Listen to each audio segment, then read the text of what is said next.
ஹரி ஓம். அனைவருக்கும் நமஸ்காரம். இன்றைய பாடத்திட்டம் பதஞ்சலி யோக சூத்திரம் சாதனா பாதம் பார்த்துக்கிட்டு இருக்கோம். இப்ப கடந்த வகுப்புகள்ல பதஞ்சலி யோக சூத்திரத்தின் சாதனா பாதத்துல 48 சூத்திரங்கள் வரைக்கும் பார்த்து முடிச்சோம்.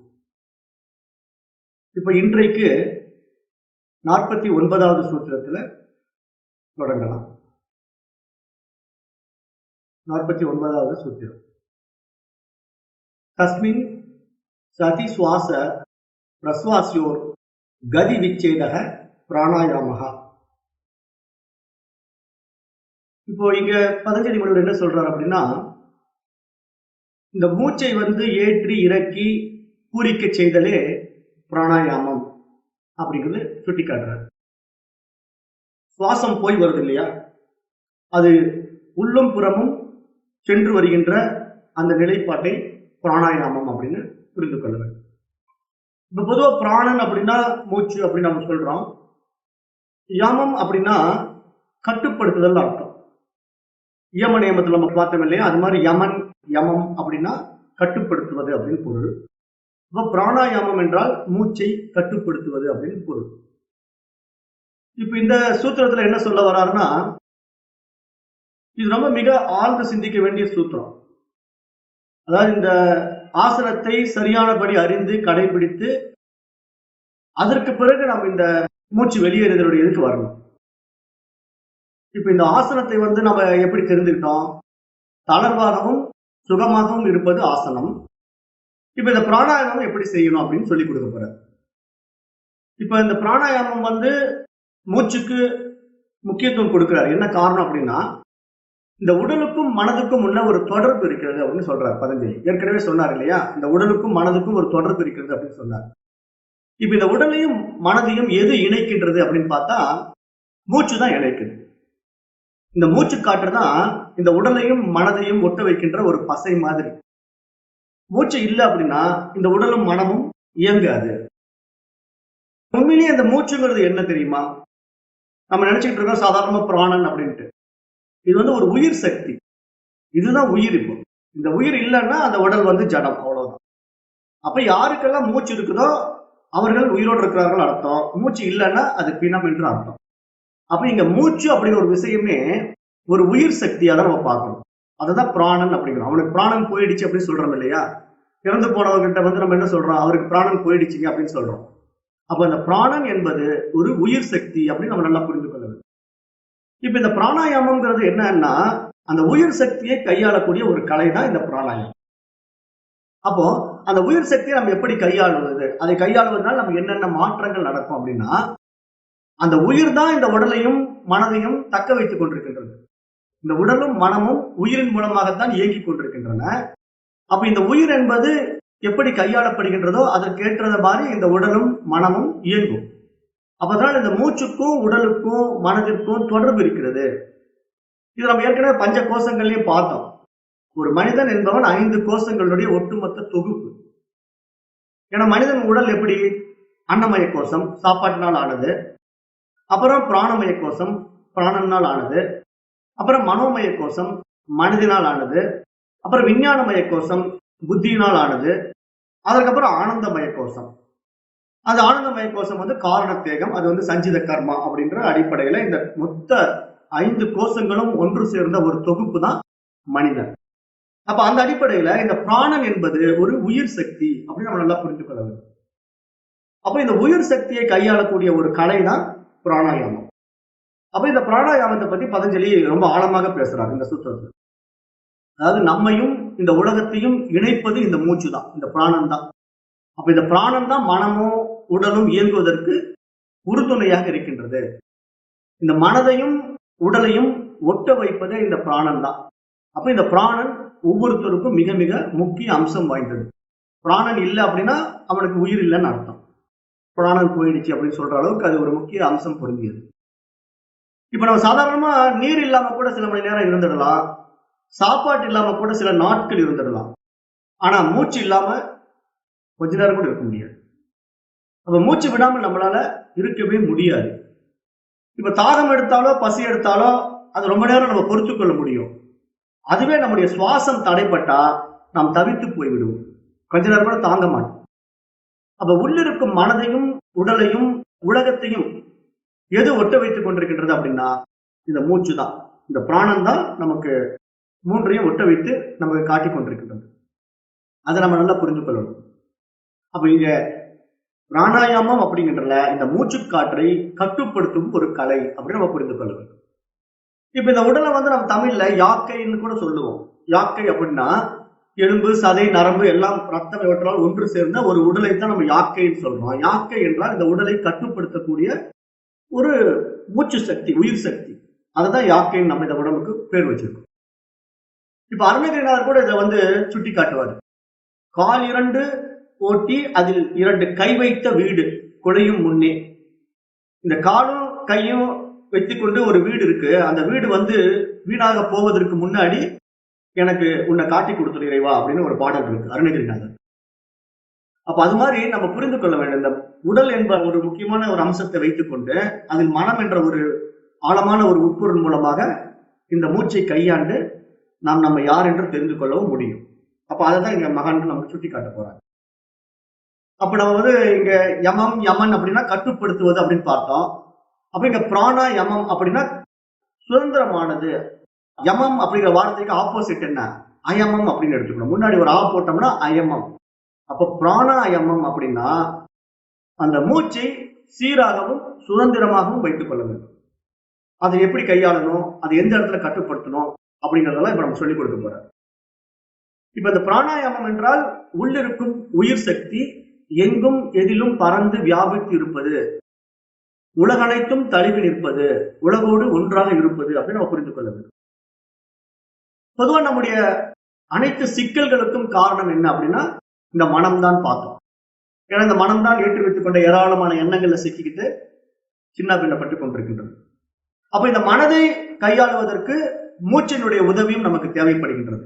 ஏன்னா உடல் மூச்சு எல்லாம் ஒன்றுக்கொன்று தொடர்பு இருப்பதனால எதுலெல்லாம் நம்ம இந்த உடம்பை சரியா கையாள முடியும், இந்த மனதை எப்படி சரியா கையாள முடியும் அப்படின்னு பார்த்தா இதுக்கு ஒன்றுக்கொன்று தொடர்பு இருக்கிறதுனால நம்ம எல்லாவற்றையுமே சரியாக புரிந்து கொண்டு கையாட்ட கற்றுக்கொண்டோம் என்றால் இன்னும் நம்ம எளிதாக நம்முடைய இலக்கை அடைந்து விட முடியும். அப்படிங்கிறதுனாலதான் இந்த மாதிரி சாதனைகள் எல்லாம் மகான்கள் நமக்கு சுட்டி காட்டுறாங்க. இப்ப இந்த சூத்திரத்துல பதஞ்சலி முனிவர் சொல்றாரு கதி விச்சேதகா அப்படிங்கிறாரு, ஒரு வார்த்தை சொல்றாரு. கதி விச்சேதகா அப்படின்னா கதி என்றால் வழி, பாதை. கதி என்றால் பாதை. இப்ப நம்ம கூட பேச்சு வழக்குல சொல்லுவோம் பரகதி, அதோ கதி அப்படின்லாம் சொல்லுவோம். இப்ப பரகதி அப்படின்னா என்ன? மேலான வழி. அதோ கதி அப்படின்னா என்ன? கீழான வழி. அப்ப இங்க பதஞ்சலி என்ன சொல்றாருன்னா கதி விச்சேதகா அப்படின்னா அந்த மூச்சு வரும் பாதையை சரி செய்வது, ஒழுங்குபடுத்துவது அப்படின்னு அர்த்தம். அதை தேவையான பொழுது நிறுத்தவும் வேண்டும், தேவையான பொழுது சீராக்கவும் வேண்டும். ஆக மொத்தத்துல இந்த மூச்சு பயிற்சியினுடைய முடிந்த முடிவு என்ன அப்படின்னு பார்த்தா அந்த மூச்சு ஓடுவதே தெரியக்கூடாது. அதுதான் ஒரு உயர் பரிமாண அனுபவமா இருக்கும். மனம் அப்பதான் நிற்கும். மூச்சு புசு புசுன்னு ஓடிக்கிட்டு இருந்தா மனசு கோபமா இருக்குன்னு அர்த்தம். ஏன்னா மனதுக்கும் மூச்சுக்கும் ஒன்று தொடர்பு இருக்கிறதுனால இப்ப நமக்கே தெரிஞ்சுக்கலாம். கோபம் வரும்போது கவனிச்சு பாருங்களேன், உள்ள சுவாசம் புசு புசுன்னு வேகமா ஓடிக்கிட்டு இருக்கும். அப்போ அந்த மூச்சுனால மனம் வேகமா ஆசிலேட் ஆகிட்டு இருக்கு அப்படின்னு நம்ம கண்டுபிடிக்கலாம். அப்ப அதனால இந்த மூச்சு பாதையை சரியாக கையாளக்கூடிய ஒரு கலையாக இங்க பதஞ்சலி இதை சுட்டி காட்டுறார். இப்ப இந்த மூச்சை எப்போது நிறுத்த வேண்டும், எப்போது வெளிவிட வேண்டும், அதை பத்தி எல்லாம் இந்த சூத்திரத்துல சொல்றாரு. இப்ப மூச்சை உள்ளே இழுக்கும் போது, மூச்சை முழுவதுமாக வெளியே விடும் போதும் அதை எப்ப நிறுத்தணும், எந்த நேரத்துல வெளிவிடணும், அதற்கு ஏதாவது டைம் இருக்கா, லிமிடேஷன் இருக்கா அப்படிங்கிறது எல்லாமே இந்த சூத்திரத்துல சொல்ல போறாரு. பொதுவா நமக்கு மூச்சு தடைப்பட்டா என்ன ஆகும்? சிந்தனையும் தடைப்படும், உடம்பும் அதிர ஆரம்பிக்கும். மூச்சை கொஞ்ச நேரம் நீங்க நிறுத்தி பாருங்களேன், உடம்பு அப்படி துடிக்கும், சீக்கிரம் அந்த மூச்சு வரணும்னு எதிர்பார்ப்போம். அப்ப உங்க சிந்தனை எல்லாம் எங்க தெரியுமா போகும்? அந்த மூச்சை நோக்கியே போகும். எப்படியாவது சுவாசத்தை நான் கொண்டு வந்தோம், மூச்சு உடனே விட்டு ஆகணும், அப்படி துடிப்போம். இதற்கு உதாரணம் என்ன? நம்மள தண்ணிக்குள்ள போட்டு அமுத்திட்டாங்க அப்படின்னா நம்மளால மூச்சு விட முடியல இல்லையா? அப்ப நம்ம என்ன பண்ணுவோம்? பீரிட்டுக்கிட்டு அந்த தண்ணியில இருந்து வெளியே வருவதற்காக அவங்க கையை உதறிக்கிட்டு நம்ம வெளியே வருவோம். ஏன்? அந்த கொஞ்ச நேரம் கூட நம்மளால மூச்சு வாங்காம இருக்க முடியாது. அந்த மூச்சு நமக்கு உடனே தேவைப்படுது.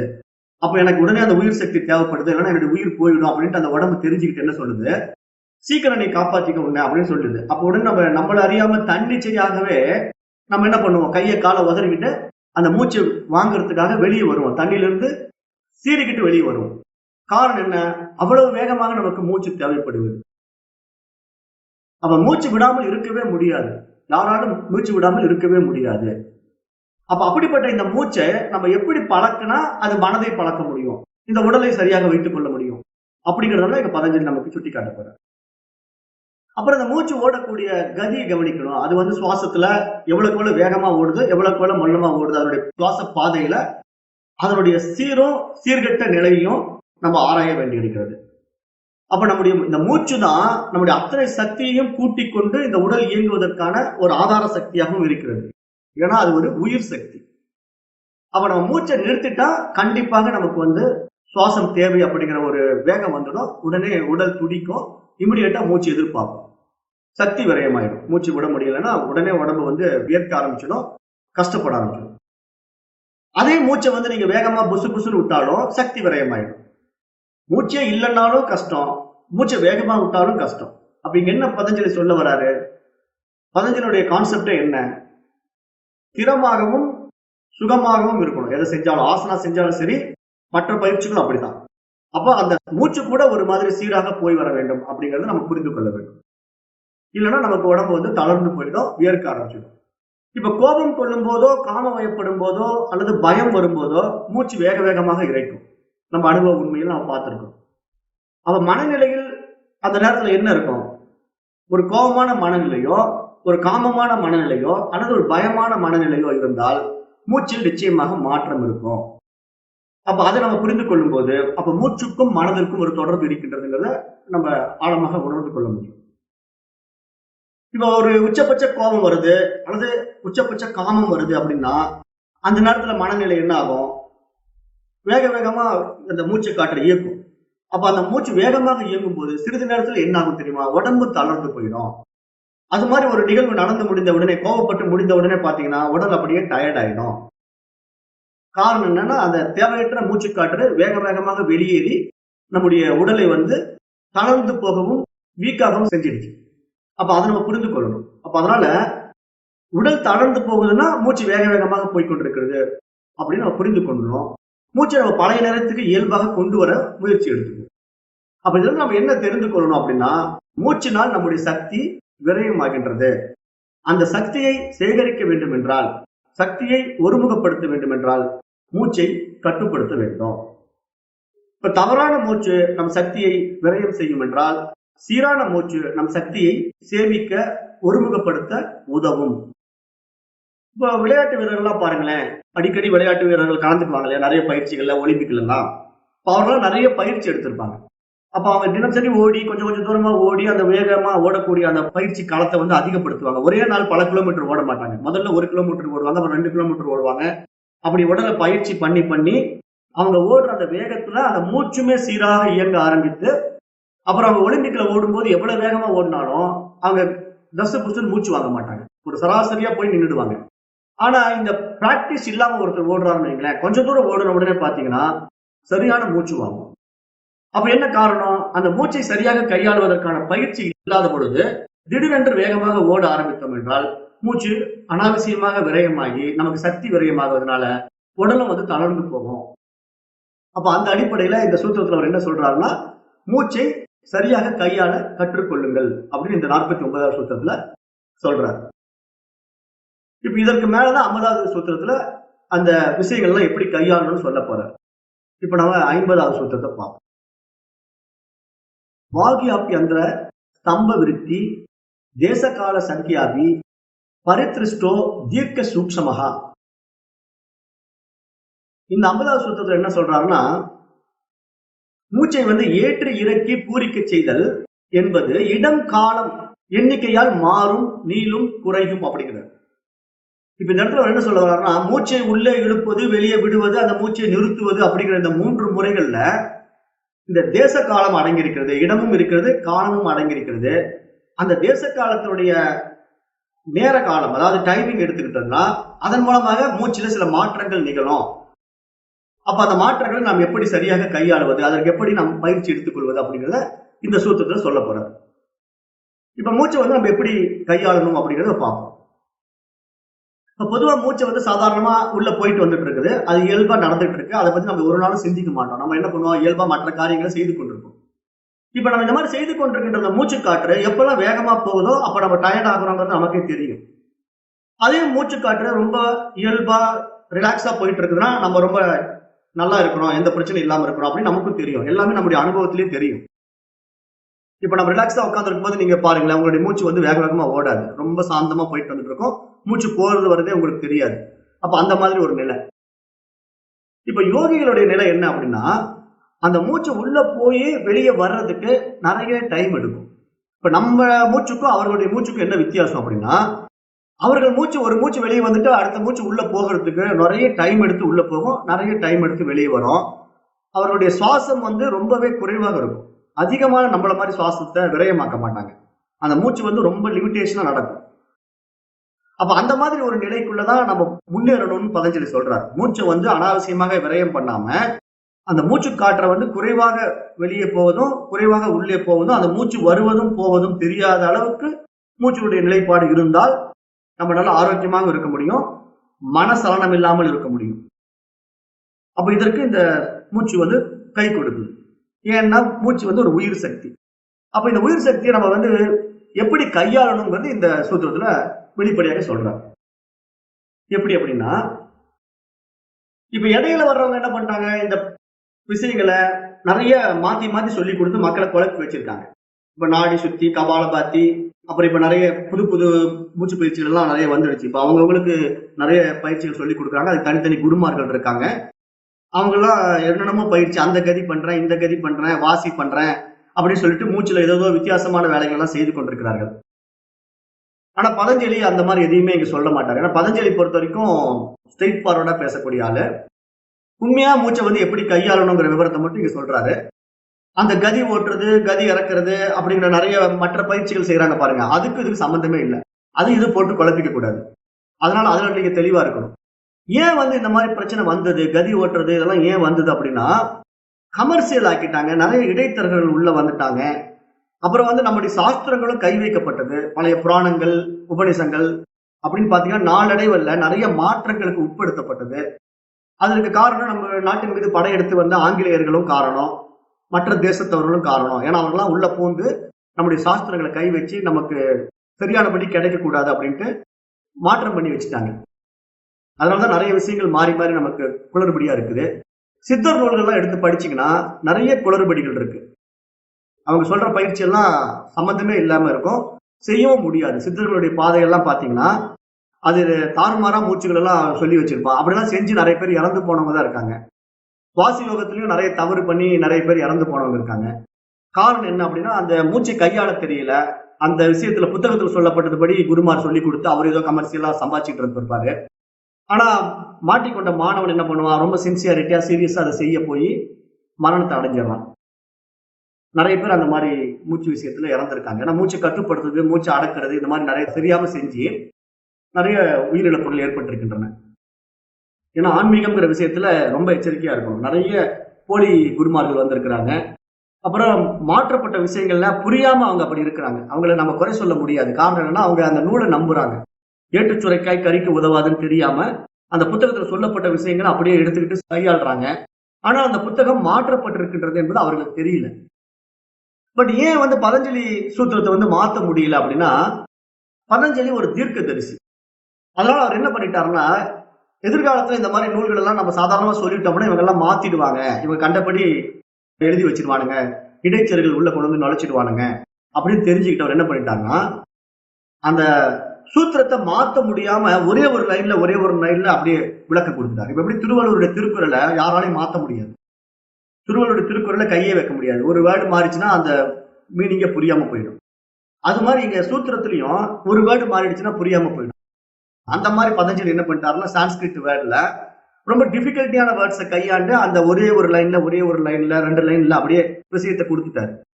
அப்ப இந்த சூத்திரத்தை வந்து மற்ற தேசத்தவர்களால் கை வைக்க முடியல, கை வைக்கவும் முடியாது. இடைச்சர்களே பண்ண முடியாது. இடைச்சர்கள் பண்ணுனா மீனிங் இல்லாம போயிடும், புரியாம போயிடும். அப்ப வந்து அந்த மாதிரி செய்ய முடியாம விட்டுட்டாங்க. அதனால பதஞ்சலி யோக சூத்திரம் பொறுத்த வரைக்கும் 100% நம்பகத்தன்மை வாய்ந்தது. ஏன்னா எந்த மாற்றத்துக்கு உட்படாதது. ஆனா மற்ற இதிகாசங்களோ புராணங்களோ சாஸ்திரங்களோ மாற்றத்திற்கு உட்படுத்தப்பட்டது. ஏன்னா அதெல்லாம் இடைத்தரகர்கள் உள்ள நிறைய இடைச்செருகல்களை உள்ள சொருவி நம்மளை முட்டாளாக்கிட்டாங்க. மாற்று மதத்தினரும் அப்படி செஞ்சிருக்காங்க, நம்மளுடைய நூல்கள்ல கை வச்சிருக்காங்க. அது நமக்கே தெரியாது. ஏன்னா அந்த காலத்துல அதெல்லாம் திட்டமிட்டு செய்யப்பட்டது. நம்ம கல்வி முறை ஆங்கிலேயர்களும் மற்ற தேசத்தவர்களும் நம்ம நாட்டுக்குள்ள படையெடுத்து வந்த போது நம்முடைய ஒற்றுமையை குலைக்க வேண்டி திட்டமிட்டு செய்யப்பட்ட சதி செயல் அதெல்லாம். அதனால நிறைய தவறுகள் நம்முடைய நூல்கள்ல இருக்கும். அது நம்ம ஆழமாக உள்ள போய் பார்க்கறவங்க தான் புரியும். இல்லைன்னா அது உண்மையை நம்பிக்கிட்டு அதை கையாண்டோம்னா நிறைய சிக்கல்களை நம்ம சந்திக்க வேண்டி வரும். அப்பதான் நீங்க பதஞ்சலி சொல்லிக் கொடுக்குற இந்த சூத்திரத்துல ஆழமான அந்த மூச்சு விஷயத்தை நம்ம சரியாக புரிந்து கொள்ள வேண்டும். அதற்கான பொறுமையும் நம்ம இடத்துல இருக்க வேண்டும். இப்ப மூச்சை வெளியே விடுவது, உள்ளே இழுப்பது, நிறுத்துவது, இந்த 3 விஷயங்களை நம்ம கையாள போறோம். அதற்கு இடம் காலம் என்ற ஒரு விஷயத்தை பொறுத்தும் அது மாறுபட்டு செயல்பாட்டில் இருக்கும். இப்ப அதை நம்ம எப்படின்னு பார்ப்போம். சாதாரணமா பிராணன் என்றால் உயிர் சக்தி நம்ம தெரிஞ்சுக்கணும். அது மூச்சு மட்டுமல்ல, இந்த உடலையும் மனதையும் செலுத்தக்கூடிய ஒரு உயிர் சக்தி. சாதாரணமா நம்ம உடலுக்கு தேவையான இந்த மூக்கு, நுரையீரலுக்கு மட்டும் இந்த மூச்சு போகுதான்னா கிடையாது. இந்த மூச்சு போகும்போது கூடவே பாக்டீரியாஸையும் கொண்டு போகுது, நுண்ணுயிரிகளும் நம்ம உடம்புக்குள்ள கொண்டு போகுது. அப்ப அதனால நம்ம என்ன பண்றோம், அந்த உயிர் சக்தின்னு தான் சொல்லி ஆகணும். ஏன்னா நம்முடைய உயிரை மட்டும் தக்க வைத்துக் கொள்வதில்லை, மற்ற உயிர்களையும் கையாண்டு கொண்டிருக்கின்றது அந்த மூச்சு. ஏன்னா நம்ம சுவாசம் பண்ணும்போது மூச்சு உள்ள போகும்போது எத்தனையோ பாக்டீரியாஸ் நம்ம மூச்சுக்குள்ள உள்ள போகும், நுரையீரலுக்கு போகும், திருப்பி வெளியே வரும். அதுல சிலது இறந்து போகும், சிலது உயிரோடு வரும். அப்ப இத்தனை கிருமிகளும் நமக்குள்ள போய் வர்றதுனால அத்தனை உயிரினங்களையும் நுண்ணுயிரிகளையும் கையாளக்கூடிய ஒரு மூச்சாக இருப்பதனாலே இந்த மூச்சு காற்றையே உயிர் சக்தின்னு தான் சொல்லணும். ஏன்னா இது இல்லைன்னா எந்த ஒரு உயிரும் இயங்காது. அப்ப அப்படி ஒரு உயிர் தன்மையோடு இருக்கக்கூடிய இந்த மூச்சு. அப்ப நம்ம உள்ள போற அந்த கிருமிகள் என்ன பண்ணுது, அதுவும் வாழ்க்கையை நடத்துது, நம்ம உடம்புக்குள்ளேயே வாழ்க்கையை நடத்துது. உண்ணுகின்றன, நகருகின்றன, இனவிருத்தி செய்கின்றன. நமக்குள்ள போற மூச்சுக்குள்ள போகக்கூடிய அந்த கிருமிகள் கூட வாழ்க்கையை வாழுகின்றன, நம்ம உடம்புக்குள்ளேயே வாழ்க்கையை வாழுகின்றன. அப்புறம் எதிரிகளிடமிருந்து தற்காத்துக் கொள்ளக்கூடிய வேலையும் அது செய்கின்றன. நமக்கு நல்லது செய்யக்கூடிய கிருமிகளும் அதில் இருக்கின்றன, கெட்டது செய்யக்கூடிய கிருமிகளும் அதில் இருக்கின்றன. நமக்கு மூக்கு வழியாக போகக்கூடிய அந்த மூச்சு காட்டுல நல்ல கிருமி கெட்ட கிருமி ரெண்டுமே இருக்கும்.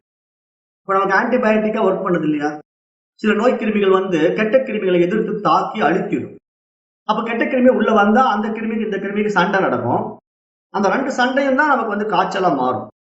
நம்ம உடம்புல எப்ப ஃபீவர் வருது அப்படின்னா, நோய் எதிர்ப்பு சக்தி நம்ம உடம்புக்குள்ள தீய சக்தியை, தீய கிருமிகளை அழிக்கிறதுக்காக போராடக்கூடிய ஒரு போராட்டம் தான் நம்ம உடம்புல வரக்கூடிய காய்ச்சல். அந்த டெம்பரேச்சர் வேரியேஷன் எதனால வருது அப்படின்னா, உடம்புக்குள்ள ஒரு மாற்றம் நடக்குது, அது கிருமிகளுக்குள்ள நடக்கக்கூடிய ஒரு சண்டை அப்படின்னு நம்ம தெரிந்து கொள்ள வேண்டும். அப்ப எல்லா காரணமும் இந்த மூச்சினுடைய அடிப்படையை வச்சுதான் இருக்கு. அதை நம்ம புரிந்து கொள்ளிட்டு இந்த மூச்சை நம்ம கையால கத்துக்கணும். இப்ப பதஞ்சலியுடைய இந்த படிநிலைகள் 8 படிநிலைகள்ல சொல்றாங்க. முதல்ல யமம், அப்புறம் நியமம், ஆசனம், இப்ப 4வது நிலை பிராணாயாமம் வந்திருக்கிறோம். அப்ப அந்த அடிப்படையில இப்ப இந்த பிராணன் என்ன பண்ணுதுன்னா, இந்த மனதை இயங்குவதற்கான ஒரு தூண்டுகோலாகவும் இருக்கிறது இந்த பிராணன் தான். ஏன்னா உடலையும் மனதையும் இயக்குவது இந்த பிராணன். இப்ப உதாரணமா நம்ம ஒரு லட்டை பார்க்கிறோம், அந்த லட்டுல பார்த்த உடனே நாக்குல ஒரு எச்சில் ஊறுது. இல்ல ஒரு ஊறுகாயை பார்க்கணும், ஊறுகாயை பார்த்த உடனே நாக்குல எச்சில் ஊறுது. அதை தின்ன வேண்டும் என்ற ஒரு ஆசை, ஒரு ஆவல் நம்ம இடத்துல எழுகின்றது. உடனே நம்ம என்ன பண்றோம், அதை எடுத்து தின்ன சொல்றோம். ஏன், மனசு தூண்டுது. அதை பார்த்த உடனே சாப்பிடுன்னு சொல்லி மனசு தூண்டுது. இப்ப மூச்சு அதுக்கு என்ன பண்ணுது, சப்போர்ட் பண்ணுது. போய் அதை எடுத்து சாப்பிடு, அது நல்லா இருக்கும் அப்படிங்கிற மாதிரி நமக்கு சப்போர்ட் பண்ணுது. அப்போ இது ஒரு உதாரணம். நம்ம உடம்பு இயங்குவதற்கும் மனம் தூண்டப்படுவதற்கும் இந்த மூச்சு உதவியாக இருக்கின்றது. அப்படி பார்க்க உடனே அதை எடுத்து கையாளக்கூடிய அந்த சக்தி கூட அந்த மூச்சு தான் கொடுக்குது. இப்ப மனசு அந்த ஊறுகாயை பார்க்குது, இல்ல ஒரு லட்டை பார்க்குது, நாக்குல எச்சில் ஊறுது. ஆனால் அந்த லட்டை கையிலால எடுத்து வாயில சுவைக்கக்கூடிய அந்த சக்தி, ஆற்றல் அந்த மூச்சிடமிருந்து நமக்கு கிடைக்குது. ஏன்னா அந்த உயிர் சக்தி தான் நமக்கு அந்த சக்தியை கொடுக்குது. மூச்சு சரியா இல்லைன்னா நமக்கு உடல் தாழ்ந்து போகும், சோர்வாயிடும். அப்ப அந்த அடிப்படையில இந்த மூச்சு நமக்கு மிக மிக ஒரு முக்கிய உதவியை செய்யக்கூடியதாக இருக்கின்றது. இப்ப இதே மூச்சு அதிகமா தாறுமாறா போகக்கூடியவருடைய வாழ்க்கையில பாத்தீங்கன்னா குணத்தையும் மாத்துது, ரஜோ குணமாக மாத்துது. மனதனுடைய குண அதிசயங்களை சத்துவ குணம், ரஜோ குணம், தமோ குணம் என்ற 3 குணங்களில மாற்றம் பண்ணுவதற்காகவும் இந்த மூச்சே இருக்குது. அப்போ நம்ம வாழ்க்கையில் என்ன நடக்குது, நல்ல உணவு, நல்ல உடை, நல்ல இடம், அப்படின்னா நம்ம எதிர்பார்க்கிறோம் இல்லையா, இதெல்லாம் நம்ம ஏற்பாடு பண்ணிக்கணும், இதெல்லாம் நம்ம சம்பாதிச்சுக்கணும் அப்படின்னு சொன்னா அதற்கு மனம் ஆசைப்படுவதற்கான ஒரு உந்து சக்தியாக இந்த பிராண சக்தியை பின்னாடி இருந்து இயக்கி கொண்டிருக்கின்றது. அதே தூண்டுது நம்மள, போய் பணம் சம்பாதி, புகழை சம்பாதி, அந்த முடியை டை அடிச்சுக்கோ, ஜிம்முக்கு போய் தொப்பையை குறைச்சிக்கோ, பாடு, படி, ஓடு அப்படின்னு சொல்லி மனதை தூண்டிக்கொண்டே இருக்கிறது. நீ சாமியார் ஆயிடு, இன்னும் நல்லா உனக்கு நிறைய விஷயங்கள் செய்யலாம் சமுதாயத்துக்கு, இல்லைன்னா நீ காலேஜ் ப்ரொஃபஸர் ஆயிடு, அதை படிச்சு நீ பிஹெச்டி வாங்கிக்கோ அப்படின்ட்டு நம்மை ஓட வைத்துக் கொண்டே இருப்பதுதான் இந்த பிராணம். இந்த பிராணம் தான் அப்படி நம்மளை உள்ள இருந்து உந்தி ஓட வைத்துக் கொண்டே இருக்கிறது. அதனுடைய ஓட்டம் மனதின் மூலமாக வெளிப்பட்டு உடலின் மூலமாக செயலாக மாறிக்கொண்டிருக்கின்றது. அப்ப இங்கிருந்து நீங்க என்ன புரிந்து கொள்ளணும், இந்த உடலும் மனமும் பிராணனும் சேர்ந்துதான் நம்மளை ஒரு இயக்கத்துக்கு உட்படுத்திக் கொண்டே இருக்கின்றது. இதை நம்ம ஆழமா புரிந்து கொள்ளும் போது இப்ப நம்ம இந்த பிராணனை எப்படி கையாள வேண்டும், எப்படி நம்ம அந்த முறையாக நடைமுறைப்படுத்த வேண்டும் அப்படிங்கிறத புரிந்து கொள்றதுக்கு சௌரியமா இருக்கும் இதை சுட்டி காட்டுறேன். ஏன்னா இந்த பிராணம் ஒரு நிமிடம் கூட நம்ம சும்மா இருக்கு விடவே விடாது. வீடு வாங்கு, கார் வாங்கு, பணத்தை இதுல போடு, அதுல டெபாசிட் பண்ணு அப்படின்னு ஏதாவது ஒன்று சொல்லிக்கொண்டே இருக்கும். ஏன் அப்படி செய்கிறது? அப்ப அந்த விரட்டலில் இருந்து நம்ம எப்படி தப்பிப்பது அப்படின்னு பார்த்தா பதஞ்சலி தான் இதுல அந்த சூட்சுமத்தை சொல்லிக் கொடுக்குறார். ஒரு நிமிடம் நிம்மதியாய் அமைதியாய் இந்த பிராணம் நம்மளை இருக்க விடுவதில்லை, இந்த மனமும் நம்மை அப்படி இருப்பதற்கு விடுவதில்லை. எப்பொழுது பார்த்தாலும் ஓடிக்கொண்டே இருக்க சொல்லுது, எதையாவது செய்து கொண்டே இருக்க சொல்லுது. அப்போ ஏதாவது ஒரு பண்ணிக்கிட்டு இருக்கிற அந்த நிலைக்கு காரணம் இந்த பிராணசக்தியும் மனதும் தான் அப்படின்னு சுட்டி காட்டுறாரு. ஏன்னா நம்ம சின்ன வயசுல பொம்மையில ஆரம்பிச்சோம், இந்த பொம்மை வேணும் அந்த பொம்மை வேணும்னு ஆரம்பிச்சது நம்மளுடைய வாழ்நாள் என்ன ஆயிடுச்சு, படிப்பு, மார்க்கு, அப்புறம் வேலை, அப்புறம் காதலி, அப்புறம் மனைவி, அப்புறம் பிள்ளைகள் அப்படின்னு ஓடிக்கிட்டே இருந்து இதுக்கு நடுவுல பணம், புகழ், செல்வம், செல்வாக்குன்னு வேற ஓடி இது இன்றைக்கு வரைக்கும் நிக்காம தான் போயிட்டு இருக்கு. அப்ப இந்த ஓட்டத்திற்கு என்றுதான் முடிவு அப்படின்னு நம்ம ரொம்ப ஆழ்ந்து யோசித்து பார்த்தா ஒரு நாள் முடிவு இருக்குது. எப்போ? இந்த பிராணன் நிற்கும் போது. பிராணன் நின்று போச்சுன்னு வச்சுக்கோங்க, இந்த ஓட்டத்துக்கெல்லாம் ஒரு நாள் முடிவு. அப்ப அந்த பிராணன் நின்று போய் இந்த ஓட்டம் முடியணுமா, இல்ல அந்த பிராணன் இருக்கும் போது இந்த ஓட்டத்தை குறைச்சிக்கலாமா அப்படிங்கறத இங்க ஆழ்ந்து சிந்தித்து பார்க்க வேண்டும்னு பதஞ்சலி சுட்டி காட்டுறாரு. ஏன்னா என்றைக்கு இந்த பிராணன் நிற்குதோ அப்ப இந்த ஓட்டம் நின்று போயிடும். அப்ப இந்த ஓட்டம் நிற்பதற்கு என்ன காரணம்? பிராணன் இயங்கிக்கிட்டே இருக்குது, மனதை தூண்டிக்கொண்டே இருக்கிறது. அப்ப நம்ம அந்த தூண்டுதலை நிறுத்தணும் அப்படின்னா இந்த உடம்பு நின்று போயிடும். அப்ப நம்ம எல்லாமே நின்று போயிடும், ஓட்டமெல்லாம் நின்று போயிடும். அப்ப பதஞ்சலி என்ன சொல்றாருன்னா, இந்த மாதிரி ஓடி ஓடி கடைசியில ஒட்டுக்க பிராணன் நின்று போய் நீ எல்லாத்தையும் விட்டுட போற. அதற்கு முன்னாடி நீ வாழும் போதே இந்த பிராணனை சரியா பிடிச்சுக்கிட்டீங்கன்னா நீ சரியானபடி வாழ்ந்து விட்டு போக முடியும் அப்படின்னு நமக்கு சுட்டி காட்டுறாரு. ஏன்னா தேவையற்ற விஷயங்கள் அதிகமா நம்ம போய் மூக்க நுழைச்சி வாழ்க்கையை வீணாக்கிட்டு திரும்பி பார்த்தோம்னா அது கிடைக்காது இல்லையா, காலங்கள் விரயமாயி போயிடும். அப்புறம் நம்ம அந்த காலங்களுக்குள்ள திரும்பி போக முடியாது. ஏன்னா ஒவ்வொருத்தருக்கும் அந்த கால தேசம்ங்கிறது ஒரு கொடுக்கப்பட்ட வரைமுறைக்குள்ளதான் வாழ்ந்தாக வேண்டும். இப்ப மனிதனுடைய ஆயுட்காலம் 100 ஆண்டுகள்லாம், அந்த 100 ஆண்டுக்குள்ள நம்ம என்னென்ன சாதிக்க முடியுமோ சாதிச்சுக்கலாம். அதுக்கு மேல அதை செய்ய போறோம்னா முடியாது, உடம்பு இருக்காது. அப்ப அது மாதிரி வாழ்க்கைங்கிற அந்த வட்டத்துக்குள்ள நம்முடைய வாழ்க்கையை சரியாக நெறிப்படுத்தி கொண்டு வாழ்வதற்கான வழிமுறைகளை தான் இங்க மகான்கள் நமக்கு சுட்டி காட்டுறாங்க. அப்ப அந்த அடிப்படையில வெளியே ஓடும் பிராணனை தடுத்தி நிறுத்தி உள்ளே செலுத்துகின்ற பொழுது நமக்கு ஆரோக்கியம் மேம்படும், மனமும் நிற்க ஆரம்பிக்கும். அப்பொழுது மனம் நிம்மதியாகவும் சாந்தமாகவும் மாறும். அது எல்லாமே இந்த ஸ்லோகம் சுட்டிக்காட்டு. இப்ப அது எப்படி அப்படின்னு பார்த்தோம்னா, சாதாரணமா மூச்சை வெளியே விடுவது நீங்க எவ்வளவு தூரத்துல விட முடியும். இப்ப நீங்க நாடி சுத்திக்கிற ஒரு முறையில இப்ப இடது பக்கமா மூச்சை உள்வாங்குறீங்க, வலது பக்கமா மூச்சை விடுறீங்க, திருப்பி வலது பக்கமா மூச்சை உள்வாங்கி இடது பக்கமா மூச்சை விடுறீங்க. அப்படி விடும்போது அது ஒரு சுற்று. நாடி சுத்தி செய்யும் போது எந்த பக்கம் நீங்க ஆரம்பிக்கிறீங்களோ, இடங்களை பிங்களை இருக்கு, வலது பக்கம் சூரிய நாடி, இடது பக்கம் சந்திர நாடி. இப்ப நீங்க வலது பக்கம் ஆரம்பிச்சீங்கன்னா வலது பக்கமே முடிக்கணும், அதுதானே ஒரு சுற்று. பொதுவா நம்ம சுவாச பயிற்சி பண்ணும்போது, நாடி சுத்தி பண்ணும்போது வலது பக்கம் மூச்சை உள்ள இழுக்கிறீங்க, இடது பக்கம் விடுறீங்க, இடது பக்கம் உள்ள இழுத்து வலது பக்கம் விட்டுறீங்க. அப்ப ஒரு சுற்று முடிச்சிட்டீங்க. இது மாதிரி நீங்க 5 செய்யலாம், 10 செய்யலாம், அவங்க சக்தியை செய்யற மாதிரி செஞ்சுக்கிட்டு இருக்கிறீங்க. இது நாடி சுத்தி பயிற்சி முறை.